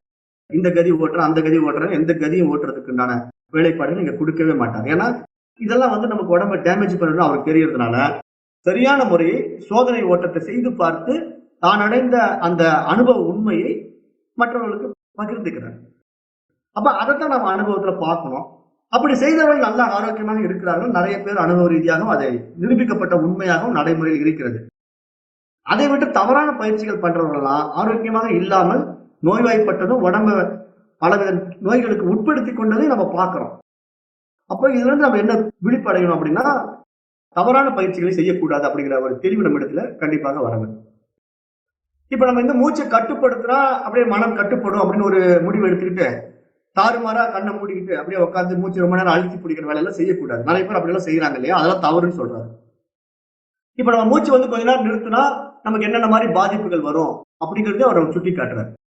அதை நம்ம கண்டிப்பாக புரிந்து கொள்ள வேண்டும். இப்ப மனமும் மூச்சுக்கும் என்ன தொடர்பு இருக்கு அப்படிங்கறத நீங்க யோசனை பண்ணி பாக்குறதுக்கு அவர் என்ன சொல்றாங்கன்னா, மூச்சு கட்டுப்பட்டினால் மனம் நிற்கும் அப்படிங்கறத ஒரு பிராக்டிஸ் பண்ணி பார்க்க சொல்றாங்க. எப்படி அப்படின்னா, இப்ப சும்மா கண்ணை மூடிட்டு ஒரு நிமிஷம் அப்படியே உட்காருங்க அப்படிங்கிறாரு. அப்புறம் அந்த இடத்துல வந்து நீங்க எந்த ஒரு ஆசனமோ இப்படிதான் உட்காரணும் அந்த மாதிரிலாம் ஒரு பொசிஷன்லாம் அவர் சொல்லவே இல்லை. இடம் பொருள் ஆசனம் அப்படிங்கிறது ஒண்ணுமே கிடையாது. நீங்க எப்படி உட்கார்ந்து இருக்கிறீங்களோ அந்த பொசிஷன்ல ரிலாக்ஸா உட்காருங்க. உங்களுக்கு தேவை ஒரு சுகமான ஆசனம், தளர்வான ஆசனம், அவ்வளவுதான். அது நீங்க சேர்ல உட்காந்துருந்தாலும் சரி, அந்த இடத்துல உங்களுக்கு சுகமா இருக்குதா, சோஃபாவில் உட்காந்துருக்கீங்க, சுகமா இருக்கா, ரிலாக்ஸா இருக்கா, அப்படி உட்காந்துக்கலாம். உட்காந்துட்டு ஒரு நிமிஷம் கண்ணை மூட சொல்றாரு. ஒரு நிமிஷம் கண்ணை மூடிட்டு உங்களையே நீங்க உள்ள பாருங்க அப்படின்றாரு. ஆனா ஒரு நிமிஷம் கண்ணை மூடிட்டு அப்படி உட்கார்ந்த உடனே என்ன நடக்கும் தெரியுமா? மனம் அப்படியே அலைப்பாயும். அந்த ஒரு நிமிஷம் நீங்க உள்ள கண்ணை மூடி அப்படியே சோஃபாவில் ரிலாக்ஸா உட்காந்துட்டீங்கன்னா நீங்க எதையுமே நினைக்க வேண்டாம். மனசு தானாவே 1008 விஷயத்தை கொண்டு வரும். கண்டபடி அது சிந்தனை இந்த சிந்தனை ஓடும். இப்ப என்ன பண்ணிட்டு இருக்கோம், நாளைக்கு அதை செய்யலாமா இதை செய்யலாம், அப்பதான் யோசனை பண்ணும். இப்ப நானே உங்களை கண்ணை மூடி ஒரு நிமிஷம் உட்காருங்கன்னு சொல்லிட்டேன்னா அந்த ஒரு நிமிஷம் உங்க மனசு என்ன தெரியுமா பண்ணும்? இவர் ஒரு நிமிஷம் கண்ணை திறக்க சொல்லுவாரா, இல்ல வந்து இவர் வந்து வேற என்ன அடுத்து சொல்ல போறாரு அப்படின்னு சிந்தனை பண்ணும். ஏன்னா மனம் வந்து கொஞ்ச நேரம் கூட சும்மா இருக்காது. ஏதாவது ஒண்ணு சொல்லிட்டோம்னா கமாண்ட் கொடுத்துட்டோம்னா அந்த கமாண்டோடைய பேக்ரவுண்ட் என்ன, அதுக்கு பின்னாடி என்ன நடக்கும் அப்படின்னு 1008 விஷயங்களை உள்ள சிந்திக்க பார்க்கும். அப்ப என்ன ஆகும்? ஒரு நிமிடம் நீங்க கண்ணை மூடினாலே இந்த மாதிரி மூச்சு உங்களுக்கு பின்னாடி இருந்துட்டு மனதை தூண்டி விட்டு 1008 பிரச்சனை கொண்டு வரும். அப்போ அந்த மாதிரி நீங்க அந்த இடத்துல செய்யும் போது இப்ப அவர் என்ன சொல்றாரு, மூச்சை வந்து அப்படியே நிதானமா வெளியே விட்டுருங்க, அப்படியே நிதானமா வெளியே வந்து கம்ப்ளீட் விட்டு ரிலாக்ஸ் ஆகுங்க, இப்ப இழுக்காதீங்க, இப்ப அமைதியா நின்று பாருங்க அப்படிங்கிறாரு. இப்ப என்ன ஆகும் தெரியுமா? மூச்சை முழுசா வெளியே விட்டுட்டீங்க இல்லையா, உள்ள இழுக்க மாட்டீங்க இல்லையா, இப்ப உடனே மனசு என்ன சொல்லும், கண்டபடி அலைப்பாய்ந்து கொண்டிருந்தது இல்லையா, அதையெல்லாம் விட்டுடும், எல்லாத்தையும் விட்டுடும். வெளியே போன மூச்சு எனக்கு உள்ள கூடு அப்படின்னு உடனே மூச்சு கிட்ட வந்து நின்னுக்கும். உடனே அது என்ன பண்ணணும், மைண்டு நீ வெளியே விட்ட மூச்சை உள்ள சீக்கிரம் கூடு, எனக்கு தேவைப்படுது, நான் வந்து பாடியை டெவலப் பண்ணணும், நான் இப்ப என்னால கொஞ்ச நேரம் மேலே தாங்க மாட்டேன், சீக்கிரம் கூடு, என் உடல் போயிடும், என் உடல் இறந்துடும் அப்படின்னு பார்த்தோம் மூச்சு. நீங்க ட்ரை பண்ணி பாருங்க, பிராக்டிக்கலா நீங்க ட்ரை பண்ணி பாருங்க. மூச்சை வந்து நிறுத்திட்டு கொஞ்ச நேரம் நான் கொடுக்க மாட்டேன் பாடிக்குன்னு சொல்லி நிறுத்தினீங்கன்னா உடனே உங்க மைண்டு வேற எந்த விஷயத்துக்கும் போகாது. எத்தனை கோடி ரூபாய் பேங்க்ல இருக்கு, நாளைக்கு எவ்வளவு பெரிய அப்பாயின்மெண்ட் இருக்கு, அதெல்லாம் சிந்திக்காது. உடனடியாக நான் என்னுடைய உடம்பை காப்பாற்றணுங்கிற மைண்ட் செட் என்ன பண்ணும்னா உடனே மூச்சை கொடுன்ட்டு அப்படியே மூச்சுல மட்டும் ஞாபகம் நிற்கும், வேற எங்கேயும் ஞாபகம் நிற்காது. அப்பயே நீங்க தெரிஞ்சுக்கலாம். அப்ப மூச்சை கவனிக்க வேண்டிய ஒரு நிலை என்னன்னா, அந்த மூச்சை நிறுத்துவதனாலே மனம் அந்த ஒன்றின் மீது மட்டுமே நடைமுறைக்கு வருது, வேற எங்கேயும் போக மாட்டேங்குது, அந்த ஒரு இடத்துல மட்டும் நிக்குது. இப்ப நீங்க சொல்லலாம், அது என்னங்க பெரிய வித்தை, மூச்சு நின்று போனா மனம் பதறத்தானே செய்யும், இது ஒரு பெரிய விஷயமா அப்படின்னு சொல்லி நீங்க சொல்லலாம்.